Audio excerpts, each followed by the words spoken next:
Hey, how's it going, guys? Hey, Chad. Hey, Luigi. And hey to everybody else. Hey guys, Hey guys. nice to be here. Nice to see you. Yeah, nice to meet you, Luigi. Should be a fun You too. space. Hope everyone's doing well despite craziness. Yeah, I hope you all are okay. And yeah, Yeah, everything's good over here. I don't think anyone has any kind of exposure to any of that craziness that's going on in CeFi lands. Yeah, I had a tweet about that, how every project right now, everyone's asking about like treasuries and stuff, and I'm like, nobody even asked THORChain, THORSwap. Didn't see the question a single time. Just the ethos runs too deep in the THORChain world.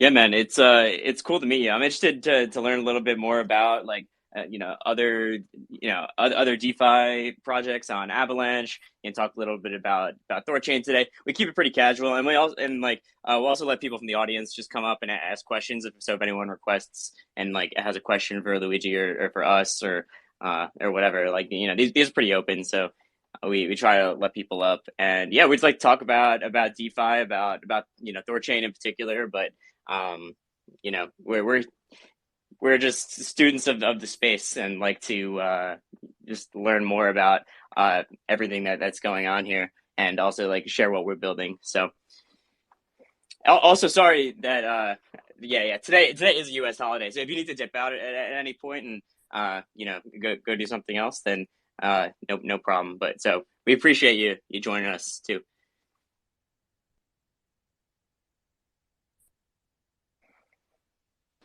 yeah, of course. Sorry, I was on mute. Oh yeah, sure. Yeah, no, happy to be here and happy to have the discussion with the Thorchain community and talk about kind of whatever's on everybody's mind. I know that obviously the events of this week are fresh, but I'd love to go wherever you guys see fit. Yeah, sure. So I guess what are your so like what are some of your thoughts about just DeFi coming out of all of this? Because I mean, does that change the narrative at all for DeFi versus like these centralizers, and not just FTX, but all these like centralized like lending and borrowing programs and like it you know I think it just puts DeFi in a completely different light and just like kind of shows that what we're doing here is just a lot more transparent than these centralized organizations. What are your thoughts? Yeah, I think that's the big takeaway from all this, to be honest with you. A lot of what failed was really the worst of TradFi and the worst of DeFi put together in a packaged box and effectively sold to people in a way that was sort of disingenuous. But in terms of like TradFi, if you're going to have a centralized black box entity, it does need to be regulated. If you're going to have in terms of DeFi, if you're going to have a completely open and transparent um, sort of financial protocol, then, like I said, it needs to be open and transparent. And if it's centralized um, and not regulated, that's not good. If it's open, it doesn't need to be as regulated. At least that's my opinion. So I think that this puts DeFi in a very interesting spot. The last bear market, I remember very well. There really wasn't much to do in crypto. Um, User experience is pretty poor. People were just trading crypto kitties, and now I think it's the opposite. It's pretty delightful experience to do things on chain. At least from my perspective, can it get better? 100%. Like, do we still have a long way to go? Yes, but you know, being able to borrow and lend against your assets, swap them, bridge them, do interesting options trades, uh, trade perpetuals. This is like a massive improvement from where we used to be. And, I'm hoping that this is the catalyst for people to start swapping assets on chain more often rather than using something like FTX. Um, Low. And I tell people all the time, like, if you execute a trade on chain, all that really happens is there are arbitrage bots that are taking that trade and arbing it on the centralized exchange. So if liquidity, for example, gets deeper on chain, essentially also makes liquidity deeper on order books off chain, as long as there's arbs connected to those centralized exchanges. So we now need to push DeFi harder. We need to be more transparent. We need to also do our best to appeal to people who are not as financially savvy, right? And I think that's one of the reasons that Celsius, FTX did well and sort of got more traction than something like DeFi, because it felt very Web 2. And, we want to find a way to bridge that gap of having the non-custodial nature and transparency of DeFi, but, not putting people through a maze to be able to use it. So those are like kind of my initial thoughts. Yeah, 100% agree. I mean, it's just so unfortunate that this kind of puts a scar on crypto when the problem itself is really a TradFi problem. It's an old system problem. It's exactly what DeFi solves for, with self-custody, with transparency on chain, all the things that get us excited. That last thing you were just touching on is exactly what I wanted to ask you. So how do you think about UI, UX in DeFi? Like what do you feel is like still missing, even in just self-custody too? I mean, that's kind of like the first phase of the problem, getting people off of stuff like FTX. But like that's the exact same problem that like we think about all the time in our space, and just trying to really replace the centralized exchange as a whole. And even what you touched on with like deepest liquidity and arbs, maybe there's a day where THORChain kind of is that main reference point rather than a deep liquidity on a centralized exchange. That's kind of like the long-term huge goal. But yeah, curious just your thoughts on like where does UI UX go from here to really make DeFi enticing enough to get those more regular users? Yeah, it's definitely a challenging question. I do think that the answer is twofold. Part of the issue is literally just getting people more educated on using a wallet, because a lot of people just want to obfuscate away the non-custodial part of crypto, and I think you can't really fully do that. So we need to keep the core principles of why we're here, but we do need to find so to kind of like just come full circle on it. So we need to educate people more on how to use wallets, and then what we need to do is we do need to find ways for using crypto wallets to not be so, I guess, finite. MPC is an interesting technology. I'm not sure if it's the best or not, but at a minimum, it does allow you to kind of share keys with people and have recovery and things like that. And that's important, right? So a lot of times I liken, a crypto wallet to having cash in your wallet. So it's great because, if you're anywhere, you can, give somebody cash and buy something or whatever. But you wouldn't be typically carrying around $1 million in your wallet, in your back pocket. So being able to delineate, the difference between petty cash and being able to just do things very easily, and also being able to have sort of like a bank account, which could be like a Gnosis safe or whatever, that allows you to store assets in a more non-custodial way that's safer and be able to access them. You do both.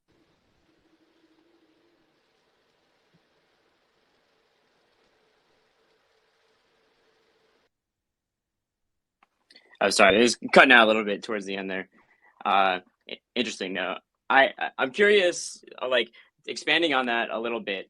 What are some of the projects that are coming out of Avalanche right now that you're looking, like in DeFi specifically, that are trying to accomplish these things, like be it wallets, dexes, just other DeFi protocols and platforms that are on Avalanche right now? Like, what is it that you're seeing evolve?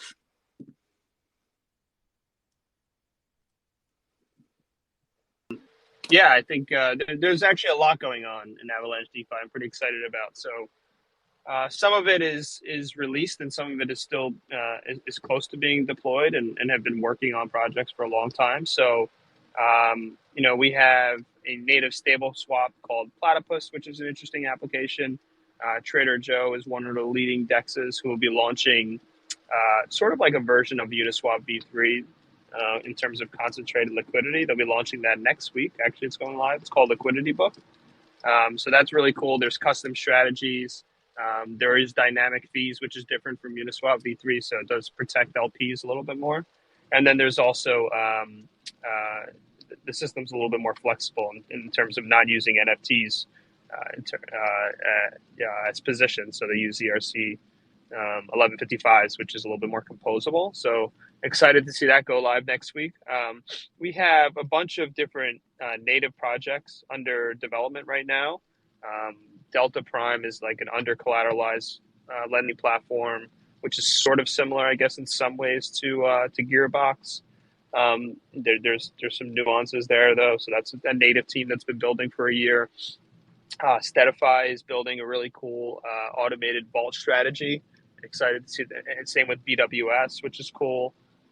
We have a bunch of different applications like Cavalry, which are under development that build really advanced AMMs and financial primitives. There's some structured product apps like StructFi, which is building sort of like, I guess, quasi interest rate swap protocol.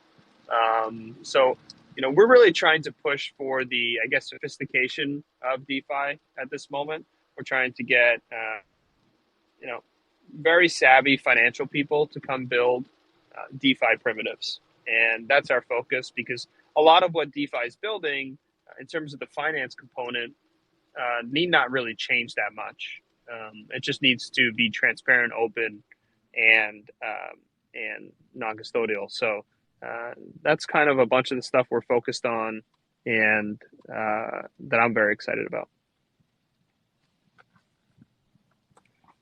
Awesome. And I know you mentioned Trader Joe's. I didn't hear anything about Pangolin, but those are just two of the very interesting dexes that are on Avalanche that the THORChain community has been working with the past couple of weeks on this concept of dex aggregation. I don't know if you've explored at all this concept of dex aggregation, but it's something that THORChain's been working on for months now, and it's this concept of just chaining together swaps from these from these liquidity pools on different interfaces. So obviously you have all this Avalanche on the C chain, on Pangolin you have all these other these long tail assets on things like Trader Joe, and when you combine that with other dexes, it makes it really interesting to be able to swap cross chain to these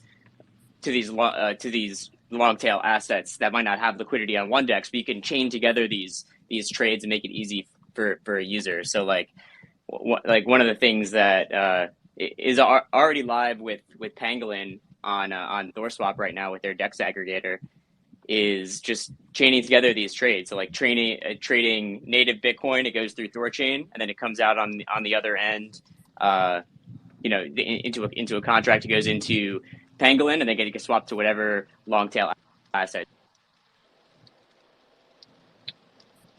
Yeah, Pangolin's another strong Concept of project dex on Avalanche. aggregation is something that Oh, sorry, you got cut off a little bit. Sorry, I got a call. It was really sorry. Yeah, I hate when Twitter Spaces rugs whenever you get a phone call. But yeah, Pangolin's a strong project. GMX, Yieldiac, all these other ones too. But in terms of dex aggregation, that's kind of one cool thing I think about Avalanche. We have really different types of dexes too. So in the aggregator, one thing that could be possible for something like THORSwap and dex aggregation is we also have sort of interesting dexes that are not the traditional Uniswap v2 ones. So, Penguin is similar to that in a lot of regards. Trader Joe's first version is Liquidity Book will be different. But we also have things like WooFi and GMX and Platypus and et cetera. And for the user, being able to route that trade to the best venue is incredibly valuable. So, I think you mentioned native Bitcoin. One of the one of the cool things I like about what we've been pushing is this native BTCB asset on Avalanche, which is obviously bridged directly from Bitcoin blockchain to Avalanche. So, being able to kind of put all these pieces together and use an aggregator, I think is really important. So I think it's really cool what you guys have done, integrating into the ecosystem. Yeah, I think it ties in well with your last point, just like all these other projects that are popping up. And with DEX aggregation, like there's a direct path from native Bitcoin or ETH, Atom, etc., everything else, like all the way directly into a complex Avalanche new gen project, right? Like it's a really cool entry point where AVAX projects could target liquidity from outside of Avalanche chain by using something like DEX aggregation. Yeah, I agree with what Cow was saying. Definitely, DEX aggregation is something we've been super excited about, and it's really cool to see it live. Yeah, right now on THORSwap, it's pulling liquidity from just Pangolin, which is already giving like better routes for like actually saving users, giving you better outputs on like stable coins and stuff like that than even just using straight through THORChain, which is really cool. But then, yeah, in the next like week or two, it's going to do Trader Joe, at least the first version. I am curious about the liquidity book thing. I'll see if the team is looking into that. But that could be cool. Platypus as well. But yeah, Trader Joe and 1inch are right around the corner as well. So it'll direct through the best output path for the user. Also brought up Chad Barraford. He's the technical lead of THORChain, so I just wanted to call that out. Hey, Chad. Good day, mate. All right, he's not Australian or English or whatever.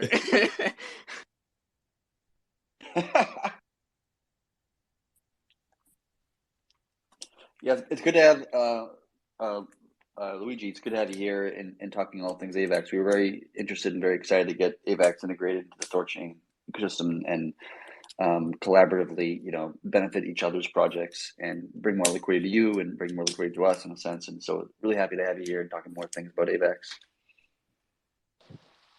Yeah, I appreciate it. One thing that in the future could be really interesting, it's starting to bubble up now, but over time I think will be important for something like THORChain, is the Avalanche subnets in particular. And I think one of the reasons you guys have focused on a lot of ecosystems, but also Cosmos, is because there's an opportunity to connect chains. Avalanche subnets, for anybody who doesn't know, is the way that Avalanche horizontally scales the network by growing into new chains, and it's a little different than Cosmos, and there's a lot of different nuances that I don't think we have to go through right now. But I would say like it's definitely an opportunity for something like THORChain to connect those in the future too. So just wanted to kind of put that out there. Yeah, we could do that potentially in the future. The one kind of thing we have to be conscious of as we kind of expand is that unlike a DEX like Pangolin or any of the other ones where you have more or less unlimited security given to you, so the amount of assets you can hold is just like it's not bounded. You can have $1 trillion theoretically, and everything would be more or less from a security perspective be fine.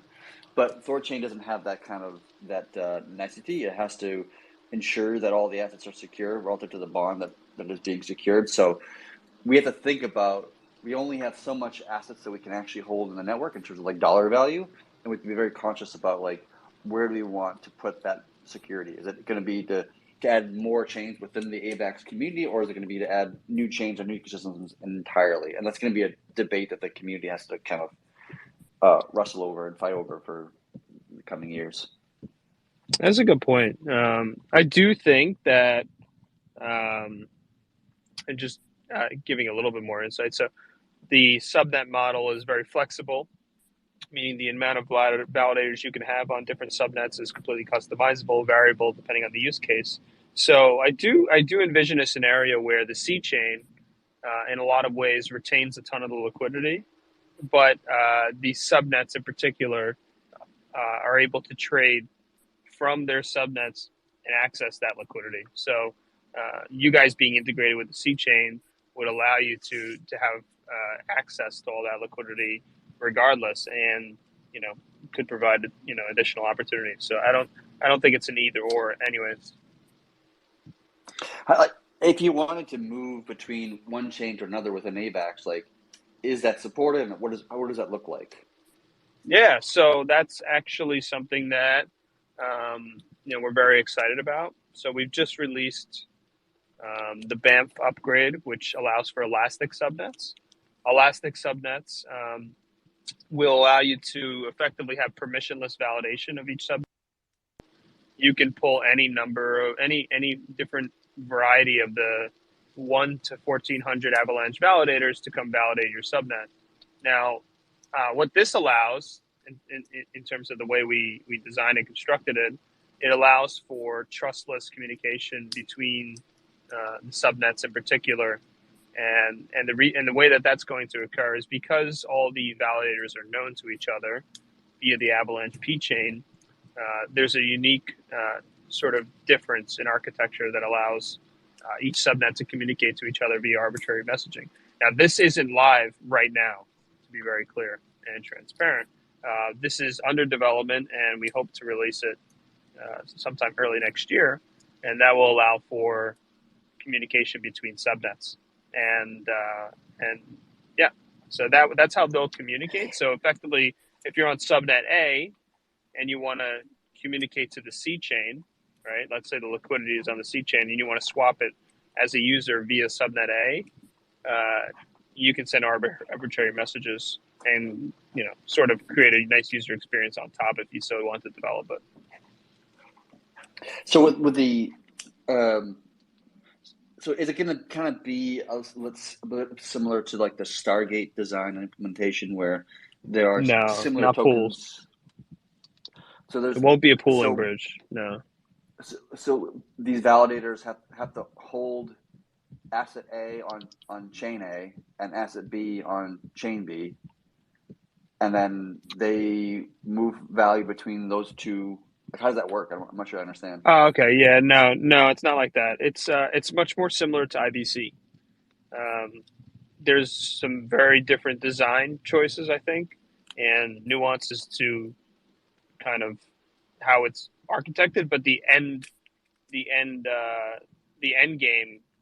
is effectively what IBC enables, where you go from one zone to another, and the validators store like sort of every state interaction. Yeah, but the IBC implementation creates wrapped assets from one chain to the other, from the source to the target, and then it relies on the validators of the target chain to not YOLO and take whatever value that has been given to them as validators, to hold on to the value of the other chain, whatever the other asset from the source chain is. So that's like the same here as well, or is that differently structured? Well, I guess it depends on how you build on top of something like IBC, right? So if you have, I mean, I'm not the Cosmos expert, but for the Avalanche in particular, if you have the C chain, let's say there's a pool on Pangolin with, I don't know, AVAX USDC pool or something like that, and you're on subnet A, and you have AVAX on subnet A. Yes, you got it there via bridging via this subnet communication protocol. But if you want to swap it, you can swap it via that liquidity on C chain, but sort of, I guess, obfuscate a lot of the user experience of bridging because liquidity is there, right? Gotcha. Yeah. Yeah, I think it was just trying to get down to the bottom of whether it was being bridged or somehow like, like how the value was actually being transferred from one chain to another. Because that's something that, is considered a lot in the THORChain space. Because, we think about these like wrapped assets versus the native assets on the native chain. And it's like, there's a large difference between having, Bitcoin in a Bitcoin wallet versus, WBTC on in your Ether wallet, or so I think that's just Yeah. I think it's part of the concern, like I for think this in community, general, especially with IBC, is like that transfer of value from like when you bring it from one chain to the other, there's still the underlying, but then there's also the IOU on top of it. So that's just kind of where that's coming from. Right, because if things are there's not always an economically IOU. secured, There's always an IOU. Yeah. For here, there's always yeah, IOU. that's I think right, right. But if things are not economically secured, it means it's secured by somebody who's behaving altruistically in some sense or form, and sometimes that's much more like that somebody is much more diverse and much more decentralized in other cases. Like WBDC is obviously like a centralized company, and same thing with BUSD, centralized Yeah. company. But then there's other things like IBC is probably one of the better designs, just because in order to rug that situation, you have to like run the majority of the validators, majority of not even the validators, majority of the capital that's running the validators in order to rug that system, which is much better than like trusting CZ or like some random, handful of like some 3 or 4 Exactly. multi-sig somewhere in the world. So it's much better in that approach. But still, you have to rely on those individuals who are running those validators to not rug the system and walk away with a bunch of value. That's right. I think that's the right way to put it. That is the risk. In a lot of ways, because on Avalanche, in order to validate a subnet, you must also validate the primary network. There is a little bit more, I think, security there because the validators of the subnet are also rugging themselves in some way if they try to rug the C chain. So in a lot of ways, it's similar to IBC, but with some different nuances. So I think it's an improvement versus a third party bridging solution that's out there. But it's native to Avalanche protocol. To be clear, this isn't something that's going from subnet A to Ethereum, for example. Right. What about other cross-chain interoperability solutions on Avalanche? I'm like, I know you guys have your own Bitcoin bridge, which has been doing spectacularly, by the way. I've been looking at the amount of Bitcoin that's been bridged over, and that's been growing like really nicely. What other kind of interoperability solutions are there in the Avalanche ecosystem? And like also like how do you think THORChain plays into that, being like a native asset exchange rather than like a bridge of sorts? Yeah. I think that we have. I guess we run the gamut in terms of all the cross chain solutions that are out there in the market right now in terms of what's on Avalanche. So there's your usual suspects. There's like Layer Zero, Axelar. I think there's Hop, Seller, all these different solutions, Synapse, etc. So they're all deployed on Avalanche, and they're connecting Avalanche to other chains as well. I think, and this is what I tell people all the time, is that the bridging and movement of assets across chains is a very new space because I think a lot of people forget that the first real quote unquote cross chain interoperability that was happening at scale was like, I don't know, early 2021. Maybe a little bit, maybe a little earlier than that, but like at scale, not like the first. So what was that one? And you did cut I off cut there out? for a second there. Can you say that again? I missed it. Yeah, say it again. Oh, I'm sorry. Yeah. I was just saying that the first cross chain sort of solutions that happened at scale were really early 2021. And so the space is still very new in terms of moving assets across chain. And I think that technology is only going to get better. And I think, all these different projects are going to continue to iterate and improve. And, I'm excited to kind of see that happen. Like THORChain, for example, with its native its native asset movement is like unique in a lot of ways, and very different than all the other projects out there. And I think that, as you guys continue to iterate and that community continues to iterate on what you've built, it's only going to keep growing and only going to keep getting better. And I just like to remind people, the L1 space, for example, from 2017 to now is massively different in terms of technology and possibilities. And I think we'll see the same sort of improvement in cross-chain interoperability as well. So it's just important to remember how young even going cross-chain is. Like, people weren't doing that in 2018 or 2017 in a big way. Well, I mean, they were doing it in a big way within the context of like centralized systems like Binance. Yeah, for sure. But in the context of decentralized systems, like, yes, that's relatively very new. Even like before THORChain launched its first, alpha, Ren protocol ran their thing. But even Ren was like very centralized. Like, they ran all the nodes and all the infrastructure themselves, and so they had access to all the funds. Which for me, that just makes it just another way of doing CeFi. But yeah, today, like, it's getting better. We still got a long way to go. I mean, I still think that like a lot of people who are coming into the space and doing cross chain are doing it in a very centralized way, and it's very, very, very few that's actually doing it like properly decentralized, properly secured, and that kind of thing. That we don't see as much, unfortunately. I wish we'd see more of it. To be honest with you, it'd be healthier for the industry if we did. But it's because the problem to do it in a decentralized way, it's extremely complex and extremely difficult. It's not something you can just throw together in a month or two. There's not as many people actually doing it. Even like in like Layer Zero's approach, where they're basically the arbiters of everything. Like, again, that's obviously another centralized approach of doing it, and it's just not really actually accomplishing the goal of being a decentralized way to move value across chain A to chain B. I would love to see more people do it though, because that would just be great for the industry. Yeah, I think we sort of see the same thing in the layer one space too. There's a bunch of layer ones, some more centralized than others, some just forced to be on, based on technology, right? Like their consensus protocols, for example, just can't scale past something like 100 nodes. So, and that from that perspective, there is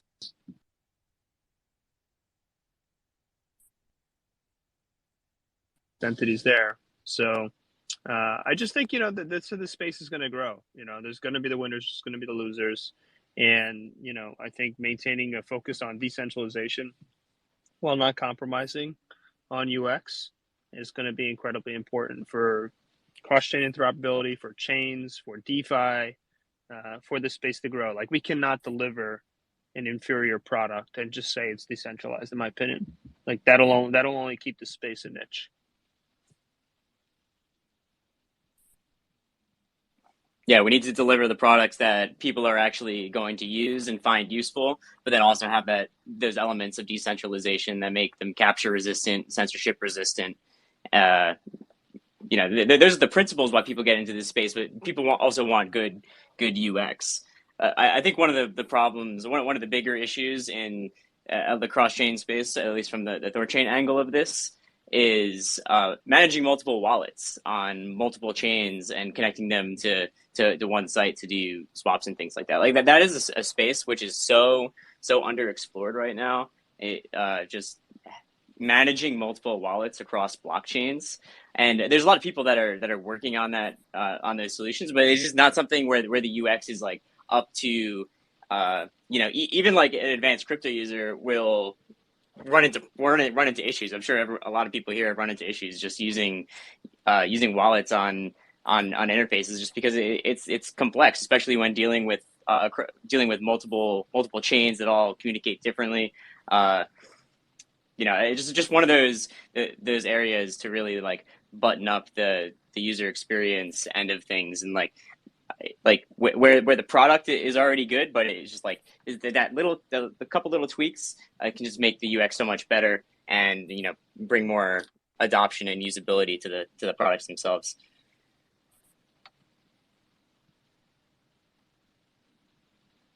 Yeah, agreed. I think that's one of like the main holdups, and makes me curious. Like with BTCB on Avalanche.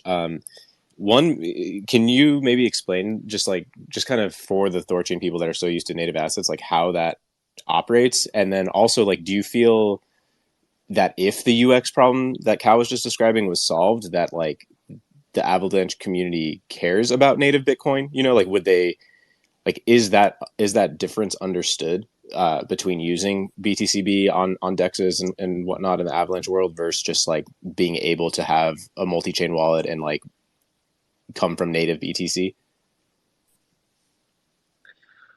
It's a very good question. I think some would care, but I think what you know, if anything, the last week and the last months have showed us is that most people didn't care, frankly, and that's quite obvious.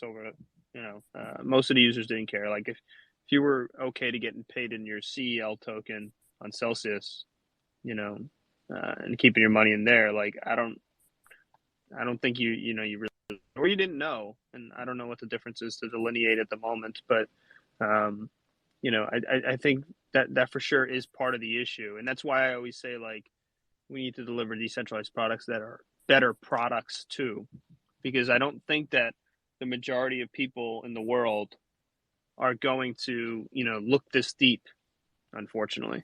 Um, so I think that's our calling in terms of BTCB. uh, that is the Avalanche bridge, for example, which is the one that bootstrapped the Avalanche ecosystem, right? It was deployed originally to Ethereum, still is, and that allowed for certain assets to move over, like ETH, for example. And one of those assets was wrap Bitcoin, and we instead we deployed the bridge to Bitcoin directly, which uh, sort of removed one of the central points of I guess centralization in terms of wrap Bitcoin. So now you can. There's a few things I think it does quite nice. One, you can have a Bitcoin wallet and move your Bitcoin to Avalanche. Bridge it to Avalanche directly, which is nice. It does remove sort of the that wrap Bitcoin has, or some of them. So it's not a KYC custodial product. It doesn't require merchants to redeem and create the asset. So if you, for example, need to redeem your BTCB to Bitcoin, you can just bridge it back. It's in a manner that doesn't require any KYC or people to go to some vault and get private keys, etc. Um, so from that perspective, I think it solves some of the issues that wrap Bitcoin has. But it still is a bridge, to be very clear. So there are risks. A lot of times I say to people, when you drive on like the Verrazano or a bridge, I get a little woozy no matter what. And I sort of feel the same way when you use crypto. But things like native asset bridging and kind of what THORChain is undertaking, hopefully can bring us to a much better much better outcome.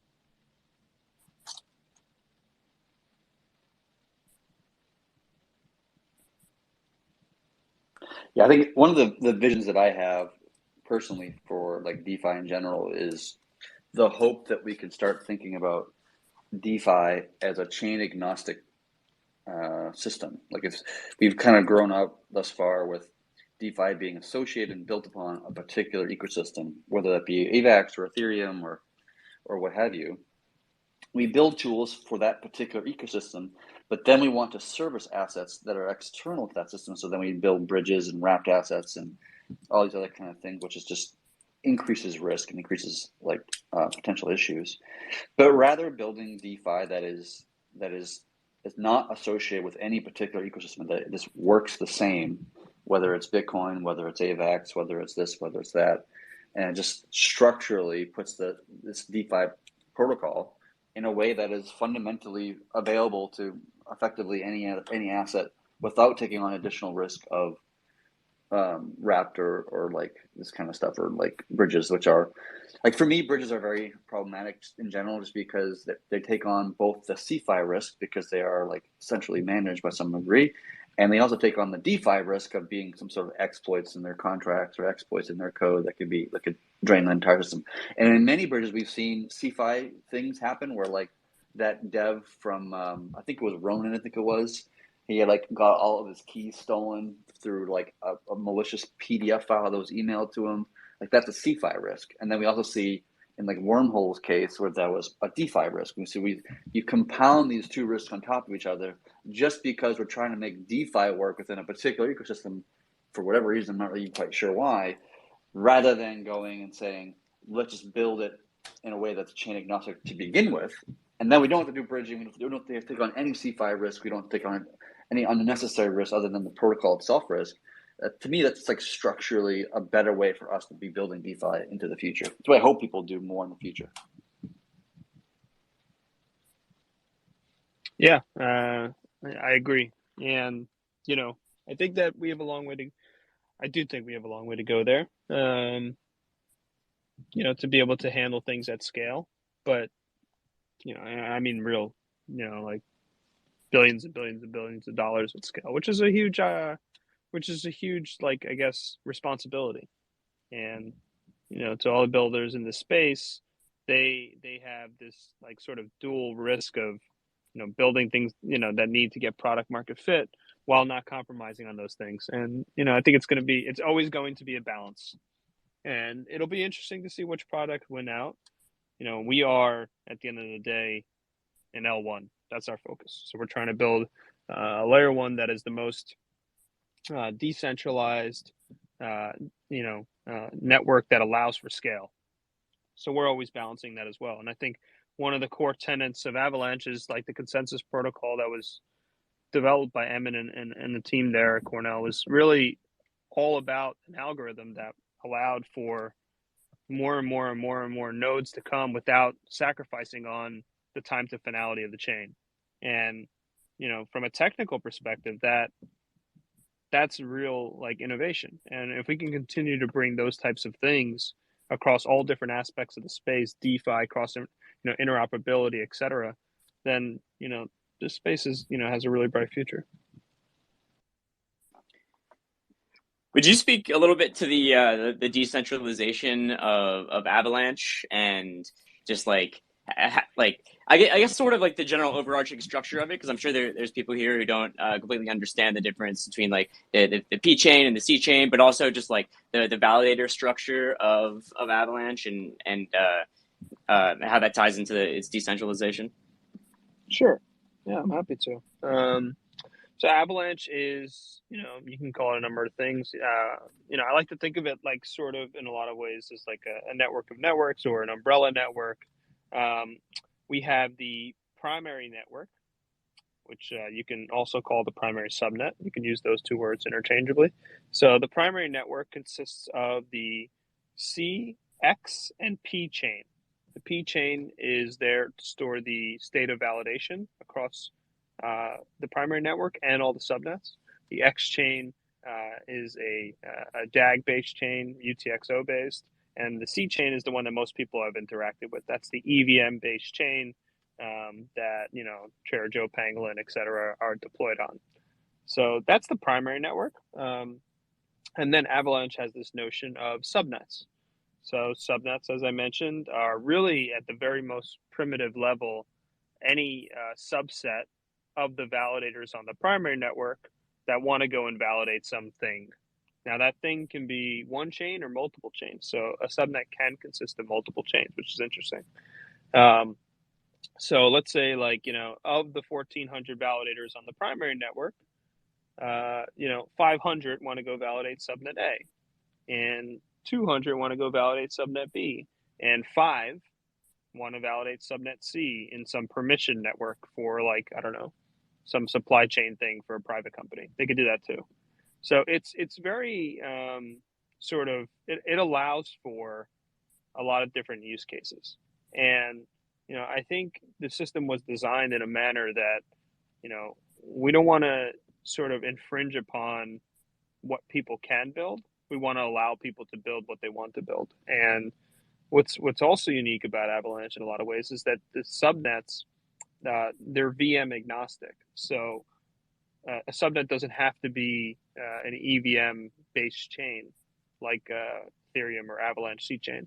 It could be a custom VM, meaning you wrote it from scratch, which is cool because you could write the VM to be tailored for your specific use case. Or it could be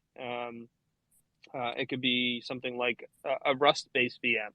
So we just deployed our Rust SDK this week that allows people to build Rust-based VMs on Avalanche subnets, which is really cool. So you can have a WASM-based, etc. So the protocol is very low level.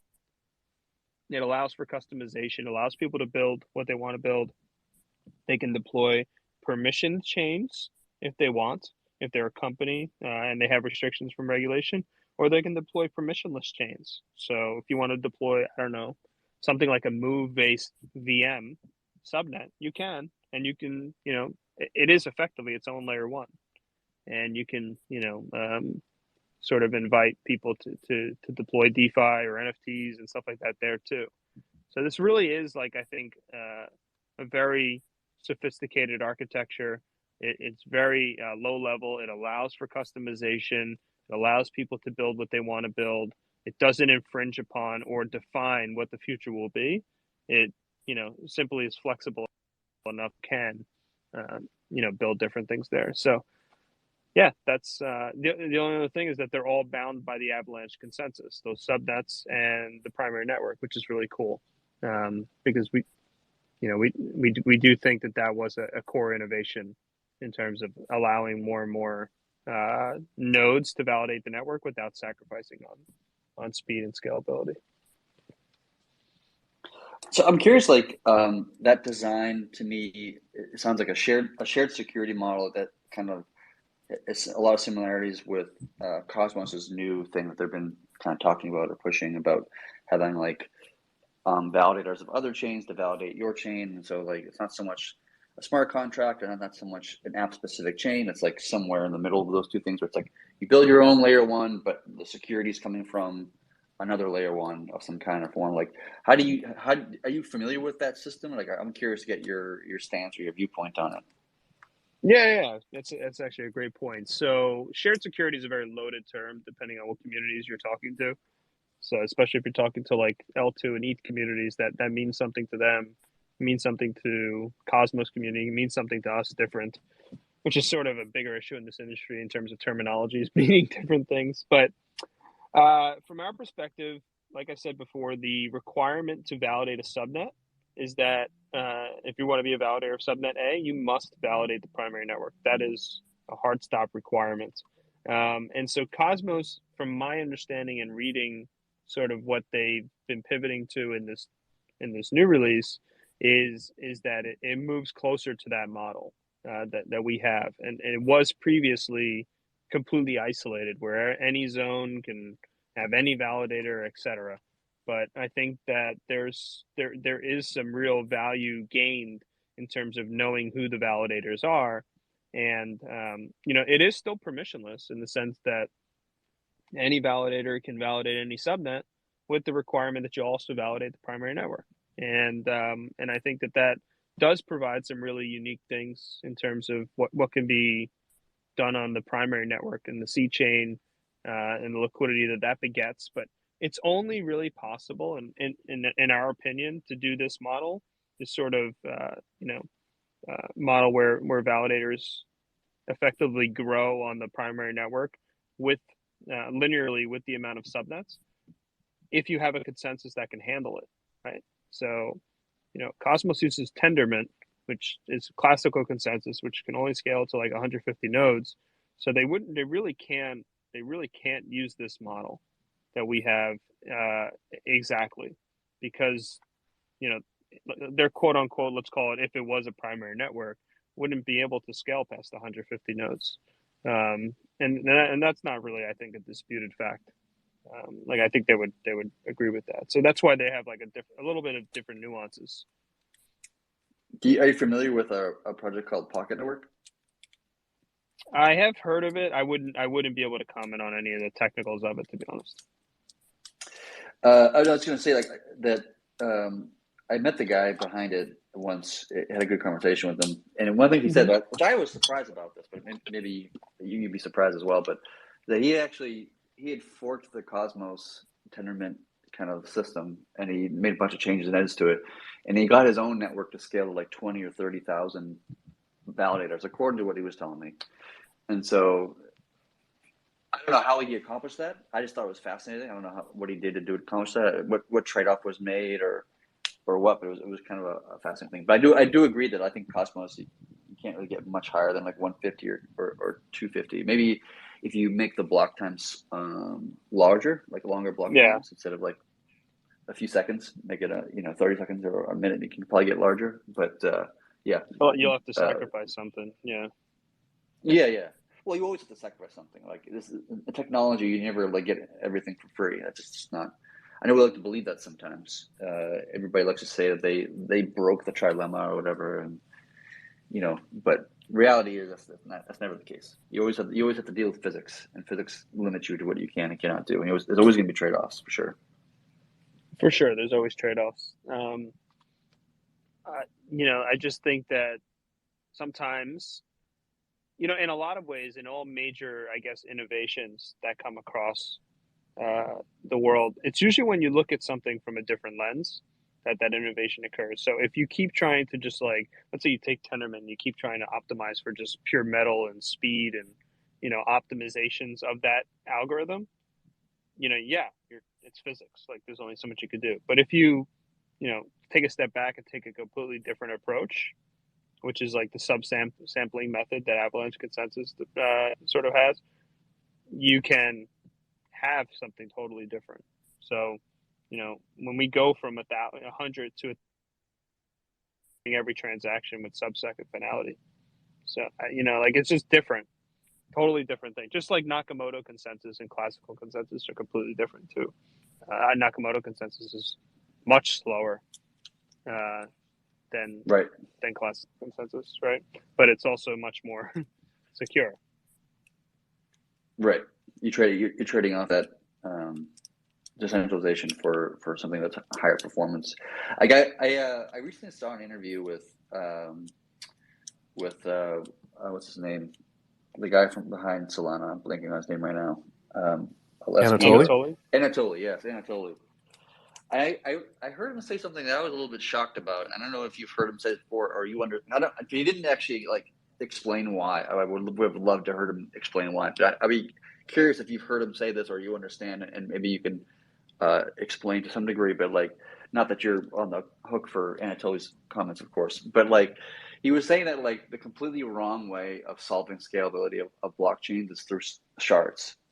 And that's a very bold statement, and one that doesn't immediately make much sense to me why he would say such a thing. Have you heard arguments against shards and why shards can't work or won't work or whatever? Yeah. I think they're to, in a lot of ways, terminology in this space. So sharding is really when most people talk about sharding in crypto, they're really talking about the way Ethereum originally was thinking about it. I don't know if whoever remembers, but that was the Ethereum roadmap, sharding. That was how they were going to scale, and that just didn't happen. And the reason it didn't happen is it's really fucking hard to shard a blockchain without sort of losing a lot of kind of what you have. So, I do think that, I want to be careful with my words in a lot of ways, but I would say that sharding is in the sense that most people think of it in terms of crypto, very hard to achieve, without sacrificing a lot. And I think that's been at least proven by the fact that, and there hasn't been much traction made there in terms of sharding. Yeah, for sure.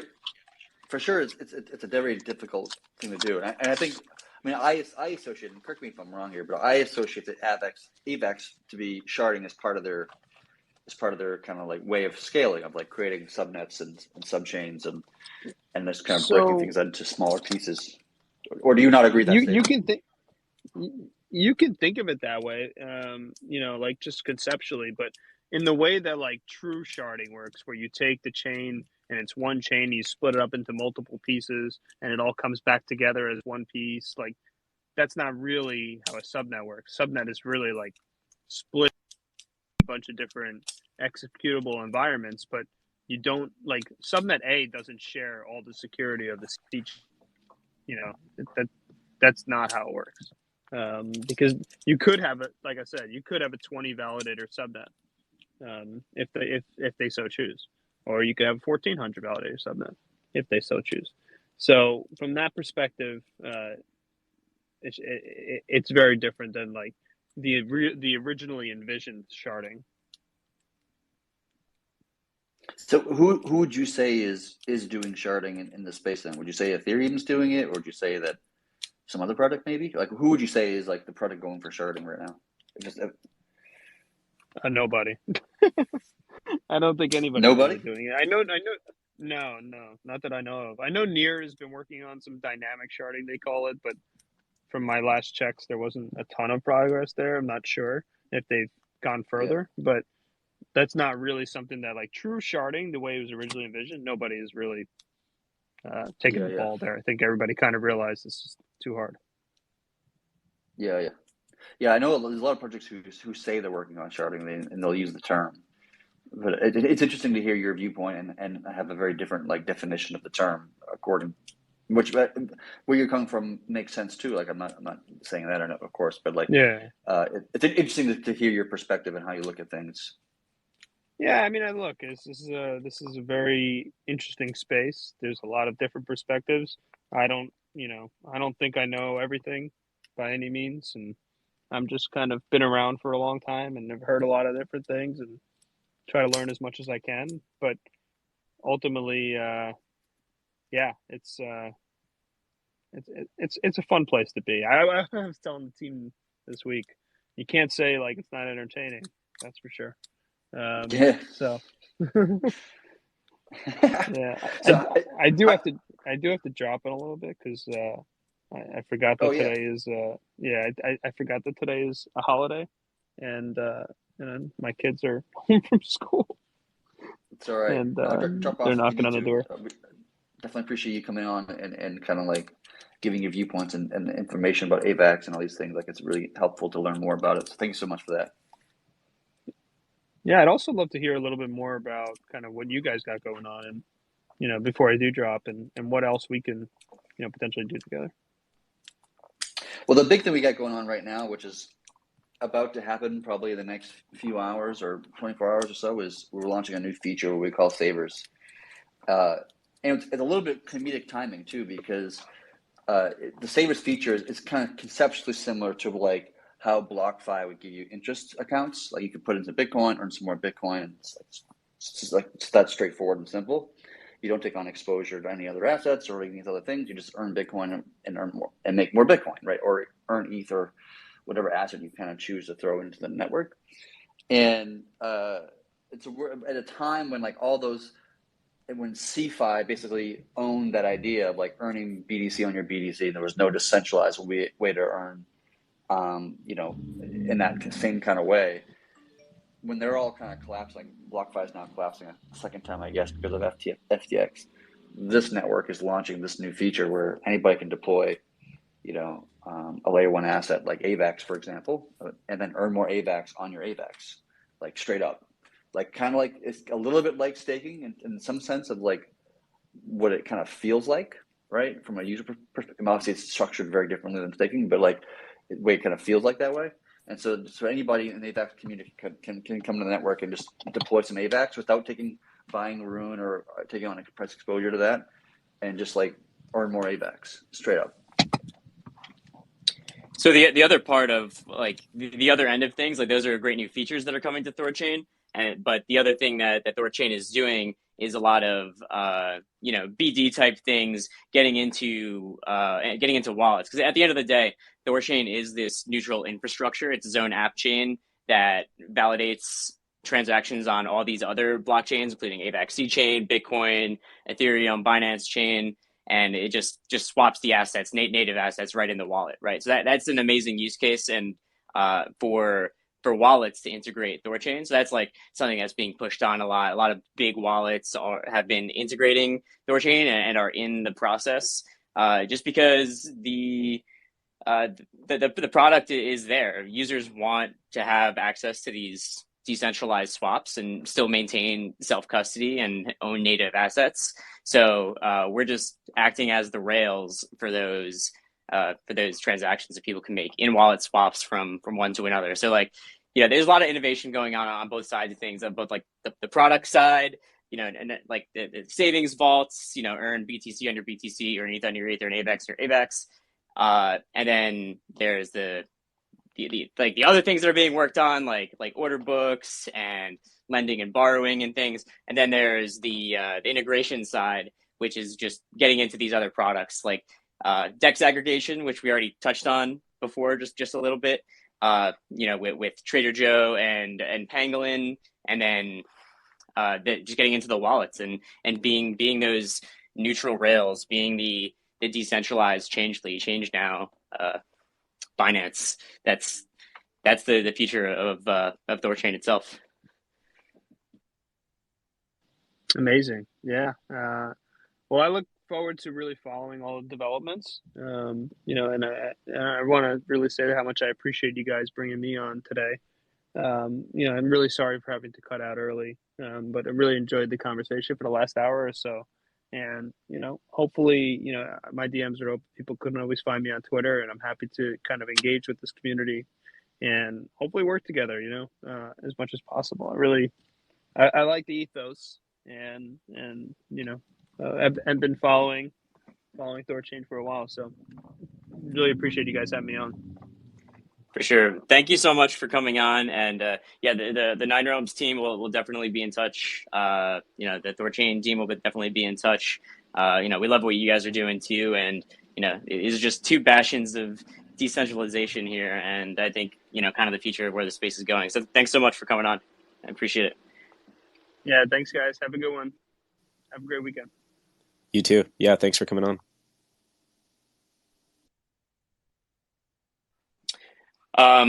We could also, stay up for just a little bit longer if people want to come up and, just comment on anything that's happened this week. Is honestly just like, because we didn't even talk about really anything that's happened besides this. It's too bad this week has been very boring. Like nothing happened this week at all. Yeah, really nothing at all to comment on that I can think of. Yeah, bro. Loki's in those. He's in BlockFi. He's at FTX. He's at. Jeez. Yeah, it's crazy. It's like we've been illustrating how like THORChain is kind of like quote unquote like going down the list, like taking these products that CeFi had and bringing them back to the crypto sphere. What I don't think was in the plans was all of them going out of business for us to get there. The timing is ridiculous, isn't it? Like all these things that are CeFi dominated services, like Savers, what Savers does, and like all of a sudden, like they all collapse. Not all of them, but a lot of them. And THORChain is launching now, which is just going to be full transparency of the entire system from head to toe. No person risk, right? There's no human risk to that network. Yeah, Chad, let's talk about the launch a little bit. So there was a release at the new THORnode version that was just released last night, which I am doubting it's been adopted yet, although I didn't check. So is that just the last thing that we're waiting on, this THORnode adoption, and then we turn it on next week or so? Yeah, right now, 17. Let me see. 16 of the nodes have not adopted the new version as of now. And so we're waiting for those last 16 to adopt. And as soon as they do, Pluto, you're welcome to disagree with me if I say something wrong here, but that we'll flip the switch, turn on Savers, and away we go. So it could be as soon as like tonight or something potentially. Yeah, it just however long it takes these last 16 people to do it, or actually technically, if you want to get technical about it, you actually only need 15 of the 16 because the network's going to churn in 11 hours and 9 minutes. And so if 15 do it and the last 16th guy does not, then he gets selected to get churned out of the network. So full 16 or 15 in 11 hours, I guess, if you want to get technical about it. Highly specific. Appreciate that. I'm excited because it's gonna be great. Like we're gonna launch this thing and hopefully it'll be real smooth. We'll hit the caps, the synth caps, over the next week or two. I'm hoping. Who knows? Like I don't really know. I'm making wild allegations at this point, but like I'm hopeful that will happen. And then once it does, then we have to start like making choices as a community to start increasing the caps, and then eventually once we get to 50% utilization, we can start flipping on the POL to take us the rest of the way. Do you know, like off the top of your head, I don't know, this might be a lot of math, but like roughly how much liquidity that would be from the current state to maxing out the 30%, the current caps? Do we know like roughly what that is? I can figure it out for you. Just give me a second. I'll do a little bit of math. Where's this? Yeah, I'm just curious. If it takes too long, you don't bother. I'm just looking for a ballpark. Yeah, we're at 3.74% in the Bitcoin pool. So that's about let's just call it like 11% to go, right?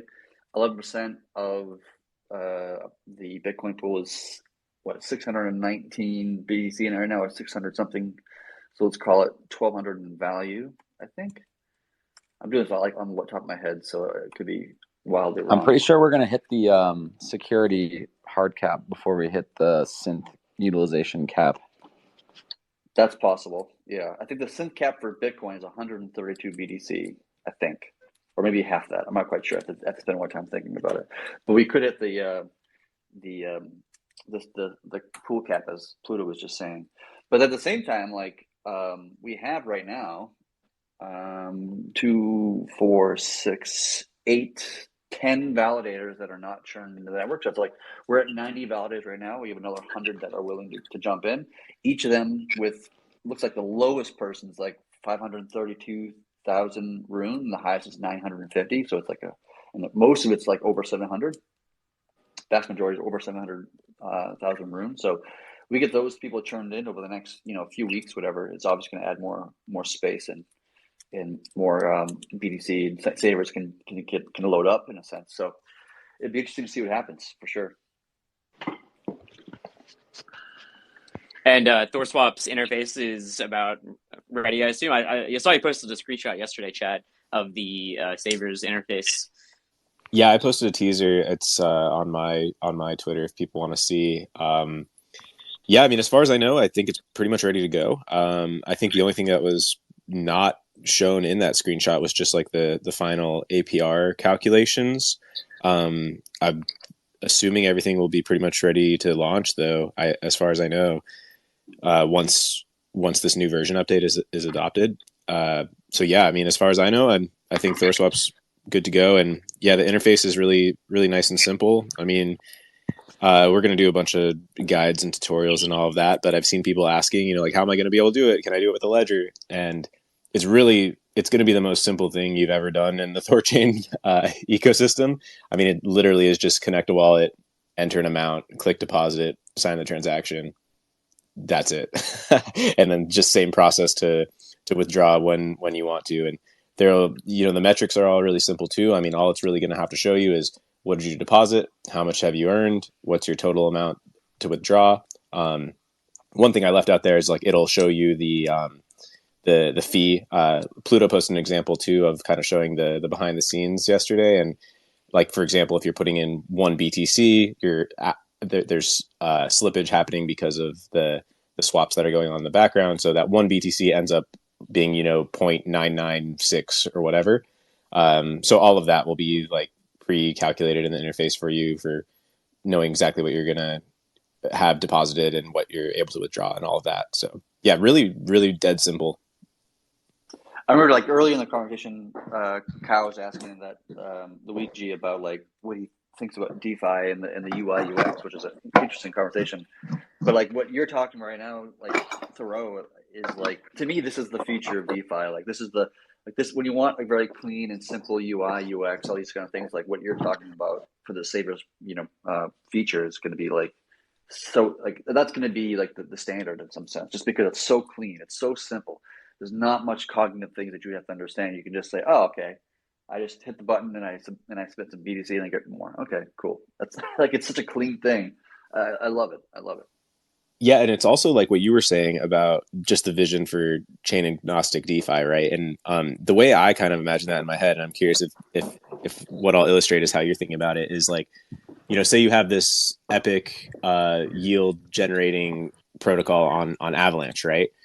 And you could basically have an interface similar to that one I just put, the one that's pinned up at the top, but it would be just deposit BTC, but then it goes swaps BTC to AVAX, goes through the aggregator, gets into this token derivative, whatever, into this contract, and then you've just simply deposited BTC, but you're getting exposure to some complex Avalanche, new wave DeFi 4.0 in the future, whatever it is, product. And so that's kind of the vision for real chain agnostic DeFi, right? It's like you don't have to know that protocol is even on Avalanche. You just can show up with your Bitcoin or your Atom or your Doge or whatever, right? Right.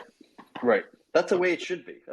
That's the way the rest of the world works, and we don't, just because of early technical limitations on how blockchains can be interoperable and work together, and that was just a very difficult problem that just took a very long period of time for us to solve as a community, as an industry. But like that just it's almost like it's nonsensical to think about it the way that it is now. It's like that doesn't make the least bit of sense. Like if you just stand back and look at it, like, does it make sense for DeFi to be chain agnostic? Absolutely. Like obviously. Yeah, one thing on the UX of Savers as well that's pretty crazy is just like the ability to do memoless deposits and withdrawals.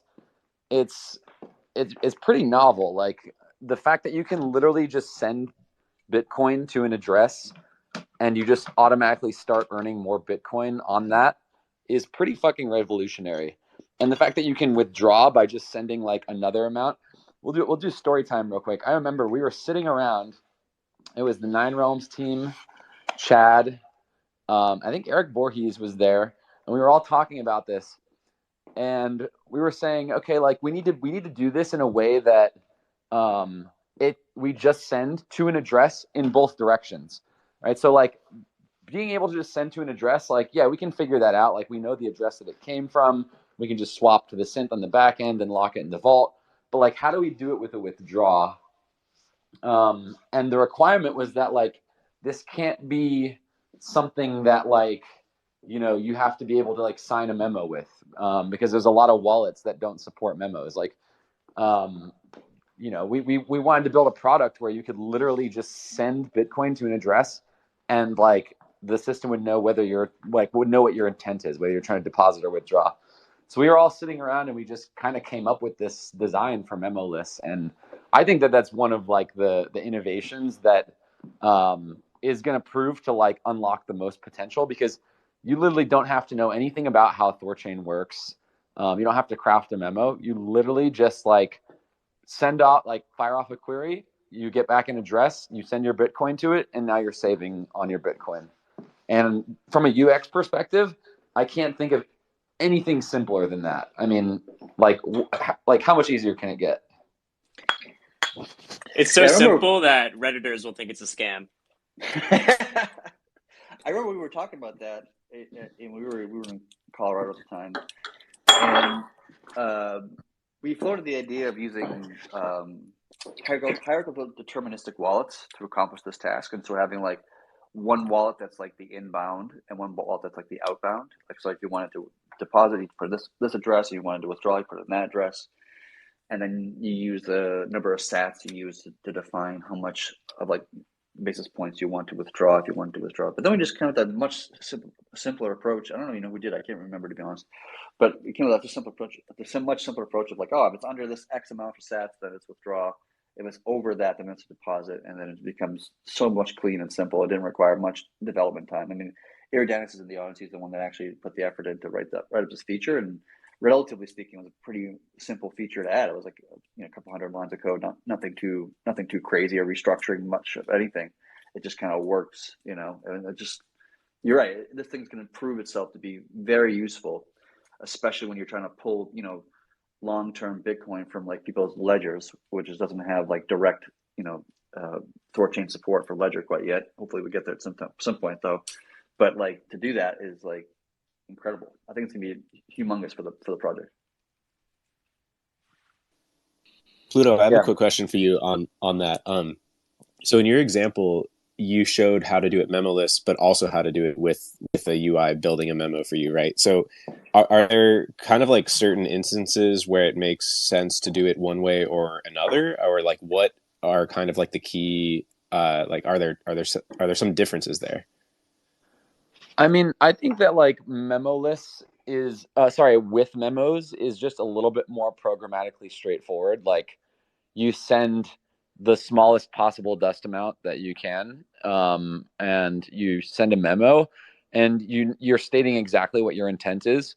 With the memo list, there's like you have to send a specific amount to tell it how much basis points to withdraw, and that amount changes depending on like which chain. So like ETH, the dust amount is different from BTC, it's different from BNB. So I just think from like if your wallet supports signing out UTXOs, you might as well just use a memo. It just makes it a lot more straightforward, like, to think about. Like if I'm just thinking like if I'm a developer building this, but like with the new quote deposit endpoint and the quote withdraw endpoint, it'll tell you exactly, like if you tell it, okay, I want to like withdraw 100% of my position on my BTC position, and here's my address. It'll be like, cool, send this amount to this address, and you don't even need to include a memo. So we made it really easy for you to do it either way. Like we send you back the memo, but we also send you back the dust amount that you can send to withdraw that exact amount. So from that perspective, it's just like the feature could not be any easier to interact with. And that was really like an important design consideration of like the entire API, and just like how you interact with it. And yeah, to Chad's point, like there's just been through so many iterations just on like those little minute details about like how do you interact with the product. But like I think we really settled on something that's just the really like the simplest possible thing. I wanted to talk real quick about just like what the expectations should be for UIs around launch. So I think that like Chad T, to what you were saying before, like what the THORSwap product is going to have, I think that's a great MVP of the savers, is like basically just like here are all the vaults that you can deposit into. Here, like basically we have an endpoint that will show like if that vault is already maxed out. So it is possible that like a user can go to deposit to a vault and like won't be able to.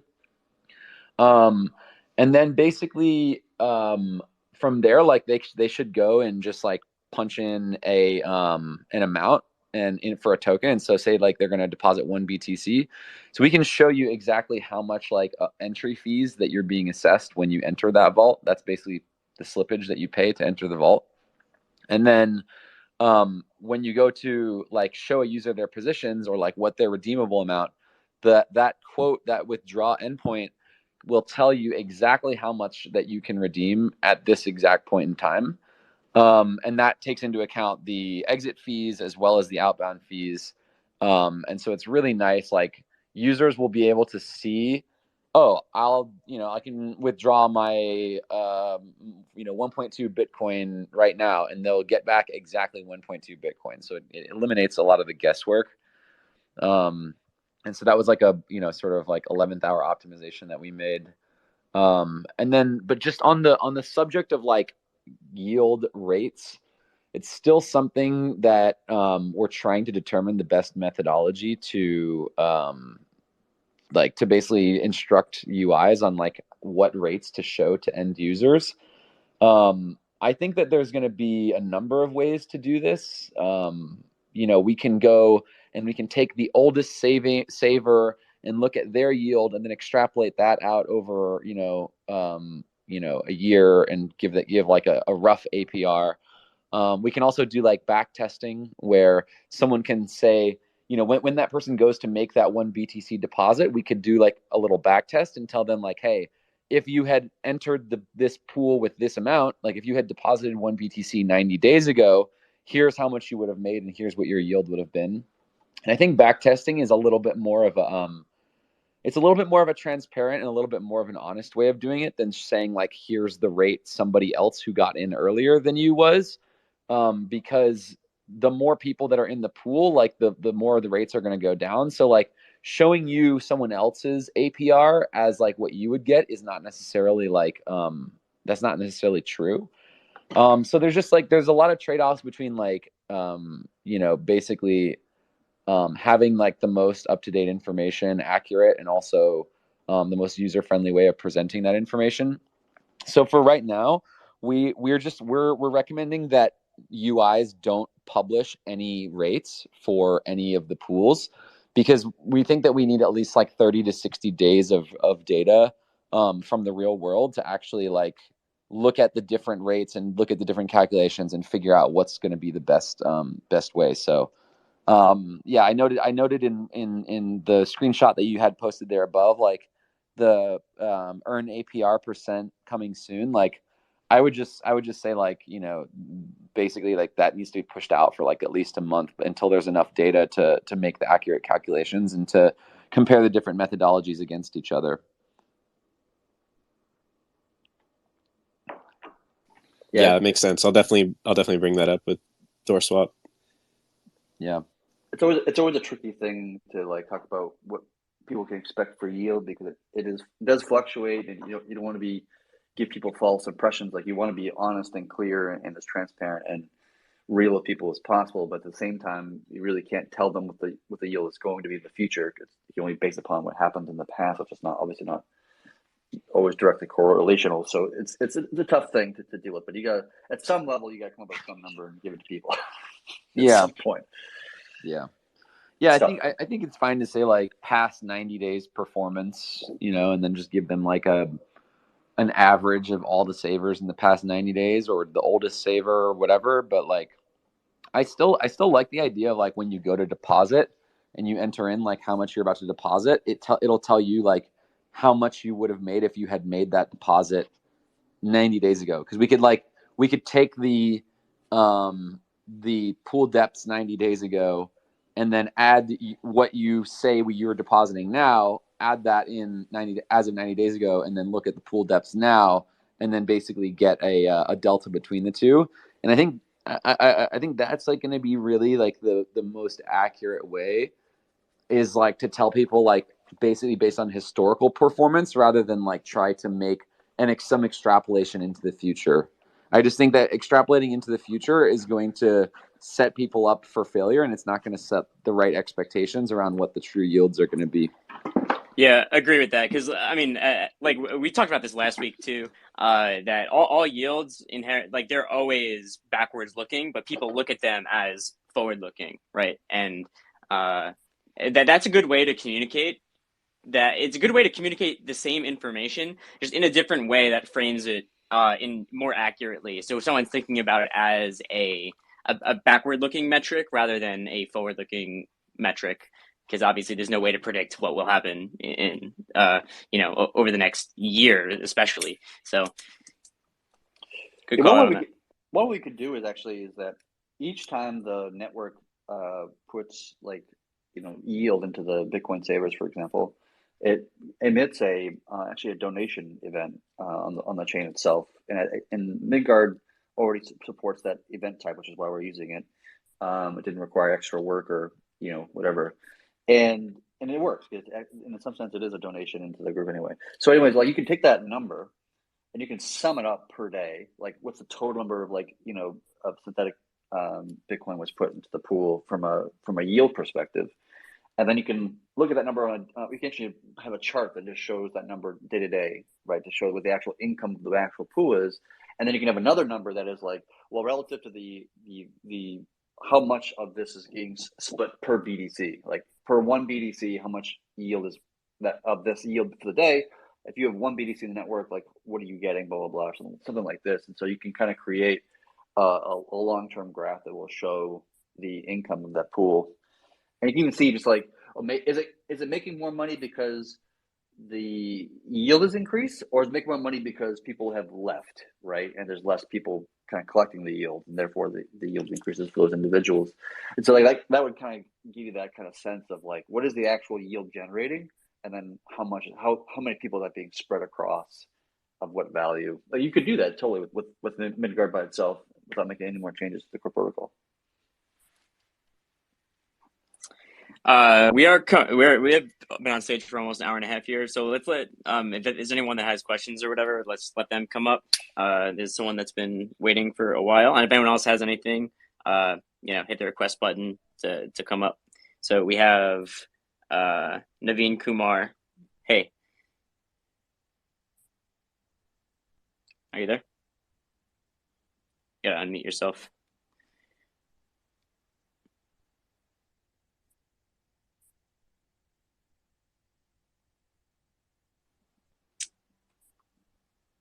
Hey, you there, man? Or guess not.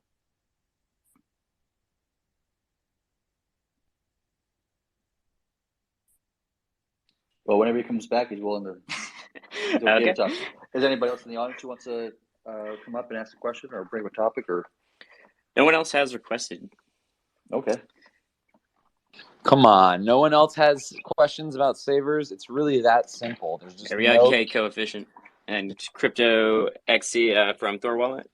Anthony, all right, there we go. We got some of the crowd up here. All right, yeah. So K Coefficient. Hey, what's up, guys?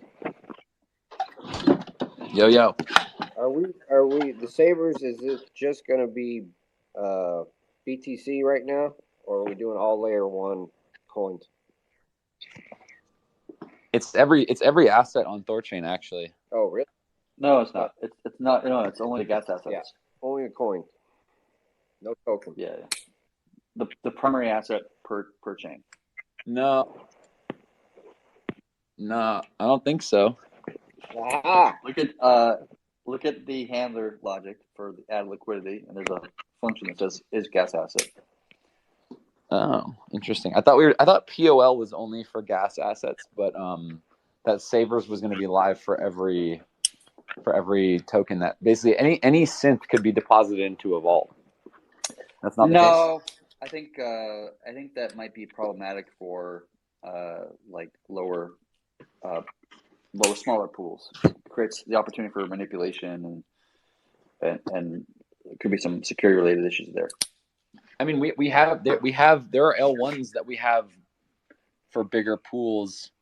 We have L1 pools that are smaller than other tokens on other chains. I don't follow that logic. What I would like to see happen in the long term is just to get rid of all the other tokens, because they're just taking up space in the security, and we don't really need them anyway. Now that we have DEX aggregation, we don't even need them at all. Well, what about stables? Because I think stables is what people really care about anyways in terms of single-sided yield for tokens, and those would be staying, right? Yeah, stables would be staying. If we go down the lending route, then we would need stables. If we don't go down the lending route, then we don't necessarily need stables, although we could still have them to have them. But then I'd be hesitant about like getting the POL involved with some stables, just because of like, the risk to the protocol it would take on from holding those kind of assets. Yeah, especially right. Yep. Sorry, real quick before we move on though, just part of that question, isn't it though that when POL kicks in, that's going to first be just BTC, if I recall? Yeah, POL is like a per pool enabled thing, right? There are some people. For me, I'd rather just have it just be any gas asset, and I'm fine with that. personally, but there were some people within Nine Realms who wanted to see it kind of wanted to pick which pools should earn POL, which pools should not. Which to me, that becomes a governance issue problem. But like, to be clear, we didn't want to be the ones to choose, but we wanted to have node operators vote on that. But our recommendation would have been for that to just be BTC to start with, and then maybe we can roll out, Ethereum in a couple months, and then, all the rest of them later. But I think it's conservative to take the approach with BTC, and we don't even have to like roll that out until we actually hit those caps, which we'll see how quickly that happens. But we should be ready to start the vote for POL as soon as like we see some of those caps being hit. Yeah, we may not even hit those with the POL kind of cap because the pool itself can't take infinite liquidity. But there's also that chance that like maybe somebody who's currently a dual-sided LP who likes to be a saver instead, and so they withdraw their capital as a dual-sided and they re-enter as a single-sider. That could happen. I don't know. Maybe people will want to do that. Maybe they won't. I don't know. Yeah, that's what I was wondering, because I have a large Rune Binance Chain LP position, and I was curious to look at possibly single-sided staking the BNB, and then running a node with my other Rune on the other side of it. I was just thinking about that, something like that. Yeah, I mean, you could do that. Like that would actually be great for the network in a sense, because you're taking out from the room from the pool, which is a good thing in this context, and you're putting it onto the bond side, which is even better. Right. A better allocation of room in a sense, because we need more room on the bond side anyway. So you could totally do that if you wanted to. It's up to you. But we could do that potentially like this weekend. Yeah. Yeah. Not just BTC for savers. Yeah, it's going to be any gas asset, which it's just basically the primary asset per chain. So it's Atom, AVAX, BTC, Litecoin, Doge, Bitcoin Cash, those things. Yeah, Doge I think will be a big one. Could be a potentially big one in the future. But after we hit the synth caps, then all of the node operators will need to vote on POL for each pool, correct? POL is a global thing. It's not on a per. Oh, sorry. We enable or disable it on an individual level, but the parameters of how POL works is more global. But before we enable POL, we want to get to at least 50% of synth utilization via the pool depth. And the reason why that is because if you started it before that point, you would create a net. Whenever somebody entered on savers, like from BDC or from BNB or whatever, it would create a net sell pressure on the Rune asset, because you'll be putting in $1 of BNB and you create like $1.50 of sell pressure on the Rune asset, versus when it's 50-50, it's like $1 in and $1 of buy pressure and $1 of sell pressure. It's like a net neutral thing, which is probably better. Yeah, I get that. I'm trying to visualize what the future looks like for savers, for retail users, and when you do start hitting those caps, and when protocol and liquidity comes in, like what's it going to take to get, if people are waiting with 100 Bitcoin to put into savers, we need to wait for the node operators to vote on deploying that protocol right. liquidity. Correct. That's going to require a vote from the node operators to do that at some point.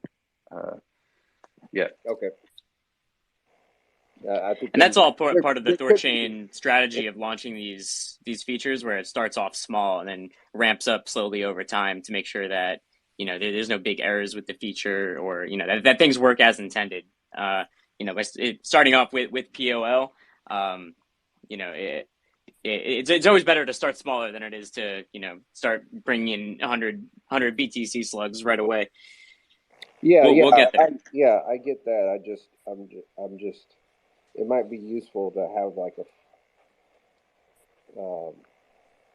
a similar like flow chart or something visual for users in the future, so there's not any confusion when you do start running up on those self-imposed caps, so people aren't freaking out. Like, Great. you know what I Well, mean? once POL kicks in, We're won't not it blowing up be like Discord with complaints. once POL does kick in, won't the caps be like a lot less relevant? I mean, there's still the Yeah. overall caps, right? But the like factoring just like the synth part, it's like essentially kind of capless at that stage, assuming there's Yes, it's node bond and all that. the synth cap would be like, I'm speaking hypotheticals right now, but like the synth cap itself would be like 55%, and the POL target would be like 50%, let's just say, right? And so when the synths, get up to 55% or beyond 50 more accurately, the POL starts deploying rune to the pools, which pushes the synth, utilization back down to 50 or 49 or whatever. And so like effectively you have no synth cap in any real sense, and like the network just kind of becomes the counterbalance to make sure everything is like on the level, whatever. Well, until you hit the max rune deposit on POL. Right. Yeah, there's that cap that we have purposely put in there just to have a soft launch of that feature, and then also you have the cap on how much liquidity the pools themselves can have, right? So it's going to have some at that, and then the pools are 100% full, and like basically almost all of the yield is going to the nodes, almost none of the yields go into the pools. Kind of the incentive pendulum does it swings in the direction it should. So yeah, it's going to be it's Cow said, it's going to be a process to scale up the feature over the next few months or so. And all of the POL stuff has been coded in, right? Yes, it's already live. Okay, awesome. It's just disabled right now. At some point we can enable it when we feel like we need to. But for right now, we're just going to launch savers, and it's very well possible that we won't even need POL because we won't even get to that level of synth cap that we might hit the pool cap first before we hit the synth cap. Yeah, that's right. Possible. Okay. We also brought up Crypto XZ from Thor Wallet. Hey. Hi guys, happy Hey. to be here. Excited to hear about savers. We have been working about this as well. I have a couple of things that come to my mind, and thanks for the clarification from Nine Realms. I think the new endpoint that is going to come available is going to be super useful, not only for us, but I think for any other wallet that's trying to integrate. So that's going to be very, very good for adoption. The question I had was related to this is somehow going to affect the calculation of the yield on the pools. So right now you were saying that the yield for the savers is something that needs a bit of extra time so that historical data is accumulated. But is it in the planning as well to do some endpoint for the pools as well, so that this calculation or the separation between the APR that goes to savers and the APR that goes to pools, is that something that is in the plan as well?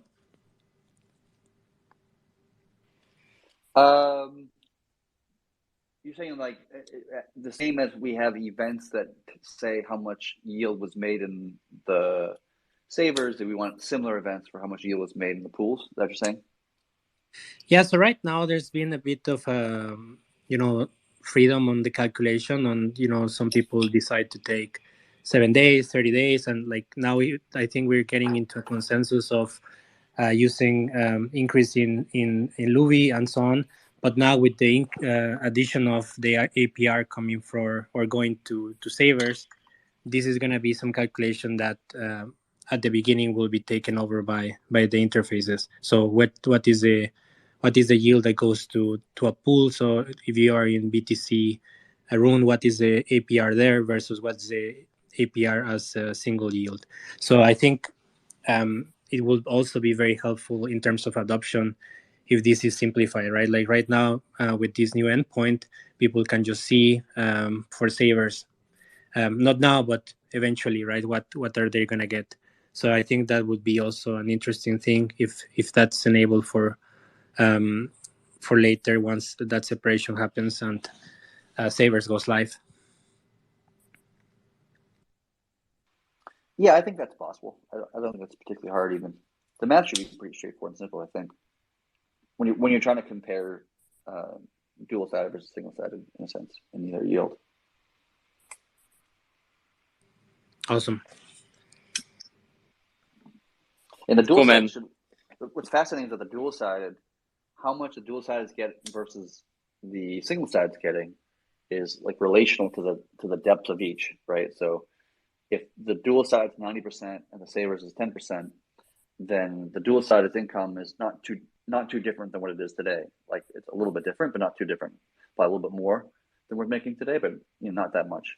But if it was inversed and it was 90% savers and 10% dual sided, which we would never see that because the centralization would be extremely high, but just speaking just hypothetically here, then the yield for dual sided would be like astronomically high because they're getting half the yield of 90% of the value, right? Plus their own capital, whatever they provided, which would just be like crazy high APYs for the dual sided. So it's going to be interesting to see how it kind of pans out. But basically, the more savers we have in the network, basically the higher the yield gets for dual sided as a relationship between the two. I think one that another thing that is very interesting is like now anyone could actually just even from their own wallet just access to savers. So that I think is going to create some new interface that we have not expected so far, which is just send a transaction, and that's pretty cool. Yeah, I actually hope that somebody builds a website that's just like single purpose savers, and you don't even necessarily have to brand it THORChain or whatever, just call it whatever it is. And like there's no wallet integrations. You don't have to like plug in your wallet. It just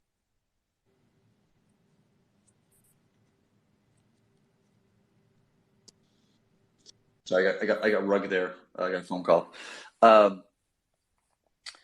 So we'll build this website where you can just like put in like, oh, I want to deploy, X amount of Bitcoin or withdraw X amount of Bitcoin or something like this, and it just tells you like either shows you like a QR code where you can just like scan on your phone and like.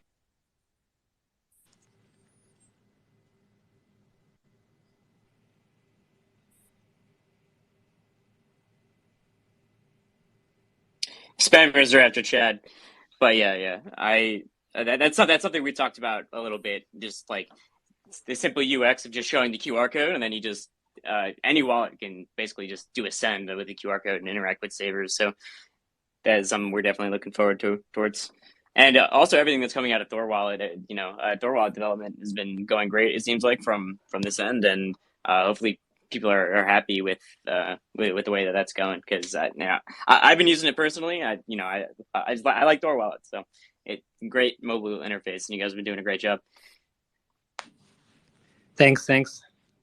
Yeah, we're excited for everything that's coming up recently. I think the situation, the environment, and like how things has been managed is just aligning perfectly. And I think now the message is for us to share, being custodial, doing single-sided, like all of these things are like, I always see it as an infrastructure play first, because like we might want to have some stuff done, but if there's not the infrastructure there, I think that's why Ethereum was at the beginning taking so much of the DeFi market share, because they built the infrastructure first.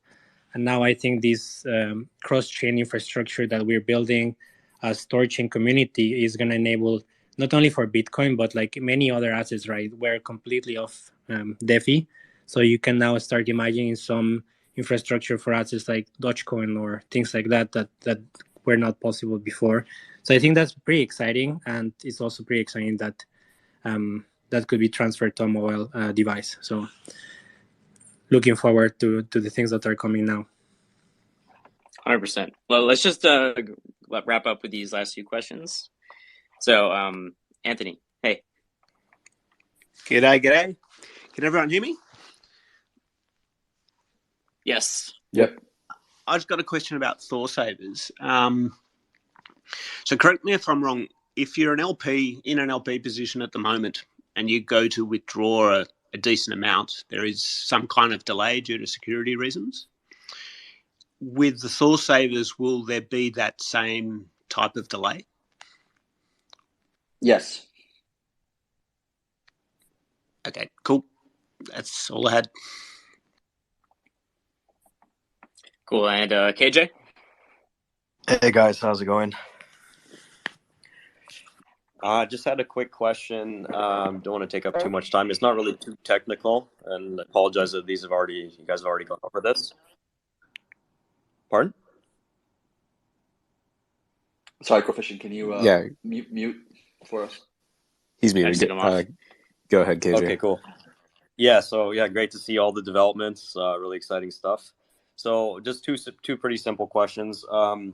Is this an intermediary step on the way to kind of earning yield natively on Rune as well? So that's the first question. And then the second question is, could you guys shed a little bit more clarity on how with Thor savers how the withdrawals would work? So let's say I understand that the idea is to do this for the long term, but just given the obviously economic environment in crypto and stuff right now, people are probably a little bit on edge. So just knowing how that would work, a little bit more clarity would be great. Just like if I wanted to take, let's say, put like one BTC in the pool, and then 3 months later I decide I want to take it out. Like, what's the penalties for that, or the payments? Are they allowed to be taken out penalty free and leave the BTC in, or just a little bit more clarity would be great. Yeah. So the first question about like pathway to Rune on savers. So as of now, there's not really an intention to add Rune as an option for savers purposes, and the reason why that is because it's like a little bit like picking yourself up by your own belt in a sense. Like it becomes very dangerous when protocols become like rely on their own asset for everything. Like Mango Markets was an example of that, where they use their own asset as collateral, which became problematic for obvious reasons. Same thing with like FTX. They built their own token. They lent out other people's tokens, the other people's like Bitcoin and whatever, and they said, "Oh, we'll just back it with FTT and it's fine." It's like, well, no, you don't have the liquidity to support such a thing, which was kind of shown to be the problem, a few days ago. And so, in addition to that, like we want to draw in new capital into the environment, right? We want to take exogenous capital, whether that be Bitcoin, Ethereum, or AVAX, whatnot, and we want them to basically sell their asset, the Bitcoin, and to acquire Rune, right? Which effect is what is, in some sense, that's exactly what's happening with savers. So that's why it creates a buy pressure on the Rune asset whenever somebody deploys savers. The opposite happens when you use like Rune as your savers like asset. So if somebody were to add Rune as their thing, that would create sell pressure on the Rune asset, which is always something we don't really want to create. And so it's not about so much like Rune being the center of anything. It's more of like it's there because it has to be. The center really, in some sense, is Bitcoin and Ethereum and AVAX and Atom and like all these other assets, and providing them value, which inherently by providing them value causes their capital to effectively leave the Bitcoin ecosystem, and the value being transferred into the Rune ecosystem, which is obviously something we want to see as Rune holders. So I don't think there's much of intention to use Rune as collateral or as for savers or whatnot. We want all that value of Rune to be staying either in the pools as a dual-sided liquidity, because then you're providing a value in that sense, or even better is throwing into a node and providing more capital for the security side of the system. Does that make sense? Yeah, perfectly. Yeah. And what was the second question you were asking? I forget what it was. Oh, the second question was just a little bit of clarity on how, if you deposit, let's say, one BTC in the pool, how does it work if you decide in 3 months to take it out? Is there a penalty? Is there a lockup period? And if I decide to keep it in there, can I keep on taking out the yield regularly and leaving the BTC pretty easily? Just a little more clarity on that. Sure, of course. There's no penalty in a sense, and there's no minimum. You don't have to keep it in the system for like a minimum of X days or something like this. There are swap fees as you remove. So if you decide to remove like one BTC, for example, you're going to get back 0.9 something. So there are always going to be swap fees when you enter and when you exit. But outside of that, it's pretty much you can do whatever you want. And so if you want to just like throw one BTC in there and like every month go in and take out whatever yield it was. Like say you earned 0.01 BTC in a month or whatever the value actually is, you can choose to withdraw that 0.01 minus the swap fees of that 0.01, which will probably be very, very, very small, and then get your whatever the remainder that is while your 1 BTC initial deposit just kind of continues in there, keeping a yield.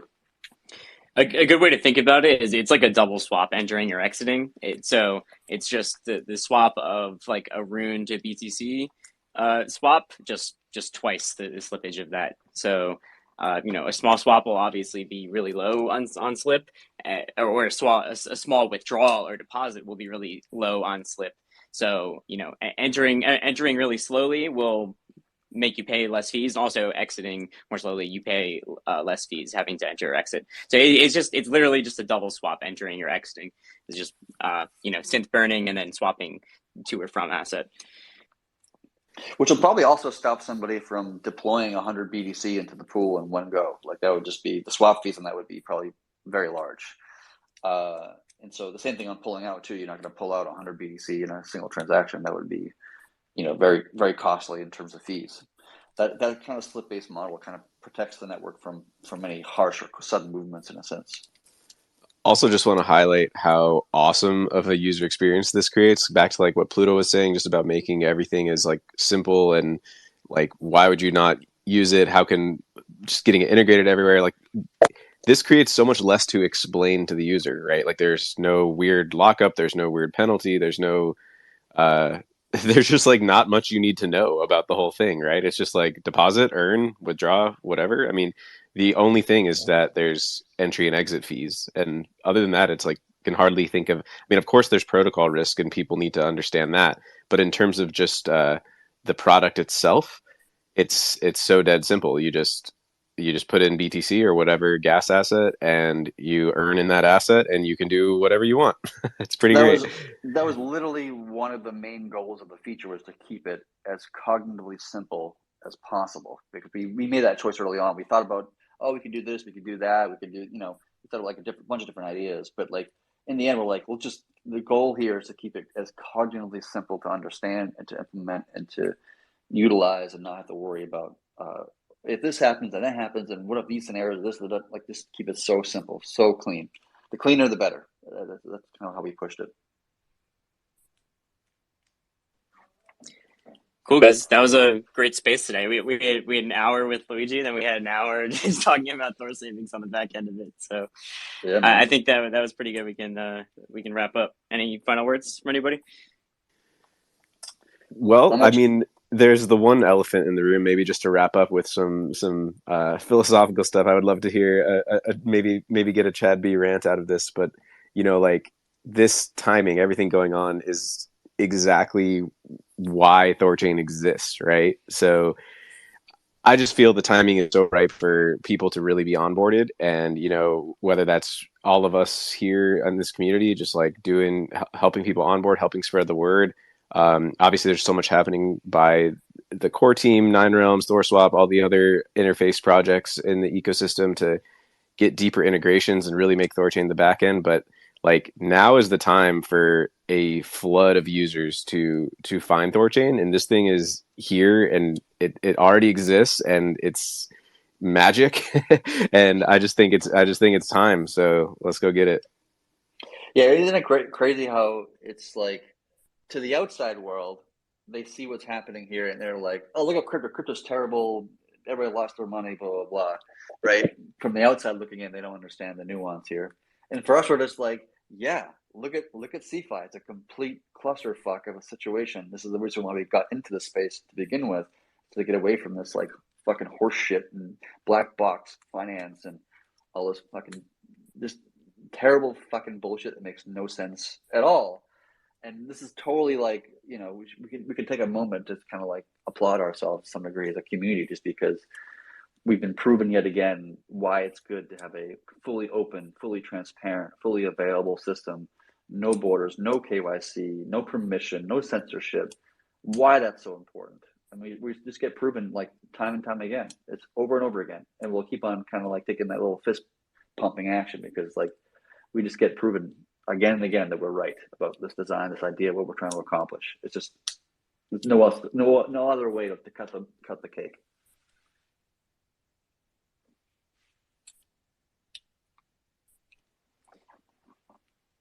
Let's get it, Chads. Sweet. All right. Well, I guess we're looking forward to a launch of Savers next week. So I'm if anybody super looking forward to that. knows who a validator is and they haven't updated, they're one of the last 16. Get on their asses. If you know somebody who's a validator, get on their ass and say, "Fucking update the 99 because I want to see Savers launch." Let's get it going.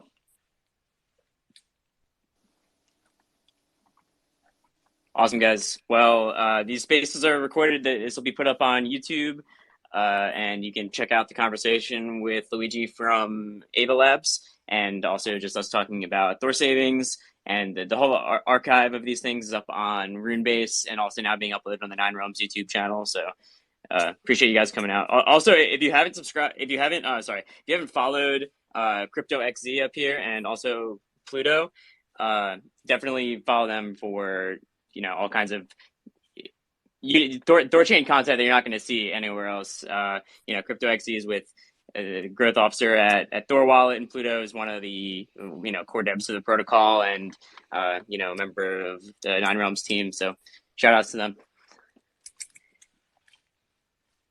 All right. Later, guys. Well, we'll see you guys Great next space, week. guys. See ya. Bye. Thank you. Bye.